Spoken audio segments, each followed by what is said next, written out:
আসসালামু আলাইকুম শিক্ষার্থীরা, তোমাদের অষ্টম শ্রেণীর 10 তারিখের ধর্ম পরীক্ষার ষান্মাসিক সমষ্টিক মূল্যায়নের কোয়েশ্চেনটি আমি নিয়ে আসলাম। তো তোমরা দেখতেই পাচ্ছ এখানে কোয়েশ্চেনটি রয়েছে।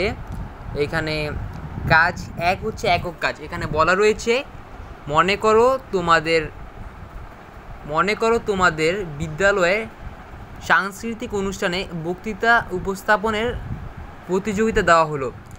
বক্তৃতার জন্য কয়েকটি বিষয় নির্ধারণ করে দেওয়া হলো। এখন নিচের বিষয়গুলো থেকে যে কোনো একটি বিষয়ে বক্তৃতা উপস্থাপন করো। তো তোমাদের আমরা দেখতে পাচ্ছি নিচে 5টি বিষয় দেওয়া রয়েছে। তো এই 5টি থেকে যে কোনো একটি দিলে হবে। তো এখানে বলা রয়েছে দেখতে পাচ্ছি 1 নাম্বারটি হচ্ছে কিয়ামতের ধারণা সম্পর্কে আমাদের আকীদা। 2 নাম্বার হচ্ছে হাশরের ময়দানের দৃশ্যপট বা পরিস্থিতি ও মানুষের মানসিক অবস্থা। 3 রয়েছে আমলনামা সম্পর্কে ইসলামী আকীদা। 4 রয়েছে পুনরুত্থান এর উপর প্রকৃত বিশ্বাসী হিসেবে দুনিয়ার জীবনে আমাদের বর্জনীয় কাজ ও আচরণ। 5 রয়েছে শিরক থেকে নিজেকে দূরে রাখার উপায়। তো আমরা যে কোনো একটি সমাধান করলেই আমরা কাজ একের কাজটি সম্পূর্ণ হয়ে যাবে। তো আমরা এখন দেখছি কাজ 2। কাজ 2 হচ্ছে একক কাজ।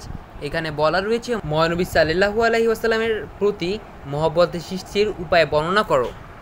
তো এখানে আমাদের মহানবী সাল্লাল্লাহু আলাইহি ওয়াসাল্লামের মহব্বত সৃষ্টি বর্ণনা করতে হবে। তারপর বলা হয়েছে নবী ও রাসূল প্রেরণের উদ্দেশ্য বর্ণনা করো। তারপর আমাদের বর্ণনা করতে হবে আল্লাহ তাআলা আমাদের নবীদের মানুষের নিকট প্রেরণ করেছেন। এটা করলে আমাদের কাজ 2 হয়ে যাবে। তো চলো দেখে নিই কাজ 3।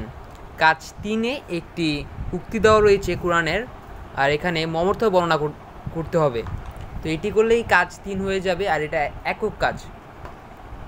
এখন কাজ 4-এ বলা রয়েছে, এটাও একক কাজ। এখানে বলা রয়েছে জোড়ায় ভাগ হয়ে রাসূলগণের প্রতি ঈমান সম্পর্কে একটি প্রতিবেদন তৈরি করো। এখানে একটি প্রতিবেদন তৈরি করতে হবে, তাহলে তোমাদের কাজ 4 সম্পূর্ণ হয়ে যাবে।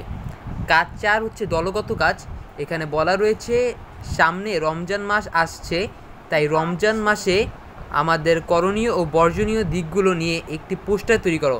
এটা একটা পোস্টারটি দলগতভাবে করবে। এটি করলেই কাজ 5 তোমাদের হয়ে যাবে। তো চলো দেখে নেই কাজ 6। কাজ 6 হচ্ছে একক কাজ। এখানে বলা রয়েছে কিয়ামতের পরিচয় দাও। তো কিয়ামতের পরিচয় দাও। তারপর বলা রয়েছে মহাপ্রলয়, পুনরুত্থান ও হাস্য সম্পর্কে আলোচনা করে লেখো। তো এখানে শুধু কিয়ামত না, আমাদের মহাপ্রলয়, পুনরুত্থান ও হাস্য সম্পর্কেও উল্লেখ করতে হবে, তাহলে তোমাদের কাজ 6 একক কাজে সম্পন্ন হবে। তারপর বলা রয়েছে কাজ 7। কাজ 7 হচ্ছে একক কাজ।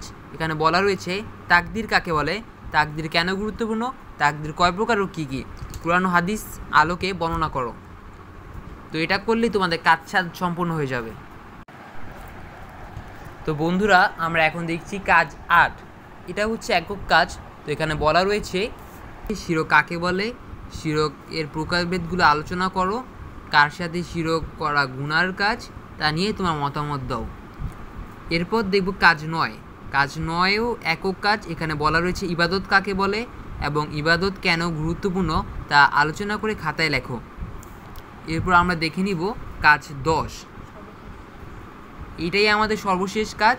এটা হচ্ছে দলগত কাজ। এখানে বলা রয়েছে ইসলামের 5টি স্তর রয়েছে, যেমন ঈমান, নামাজ, রোজা, হজ ও যাকাত। এর কুরআন ও হাদিস আলোকে আয়াতের অর্থ এবং এর আলোচ্য বিষয় বর্ণনা ও আলোচনা করে তা খাতায় লেখো। এটা দলগত কাজ। এটা করলেই আমাদের মূল্যায়ন কোয়েশ্চেনটি দেখা শেষ হবে। তো বন্ধুরা, আমি তোমাদের জন্য উত্তরপত্র 8:30-এর মধ্যে নিয়ে আসবো। তো তোমরা প্লিজ এই প্রশ্নটা সবাই লাইক, কমেন্ট অ্যান্ড সাবস্ক্রাইব করে দিবে। ধন্যবাদ।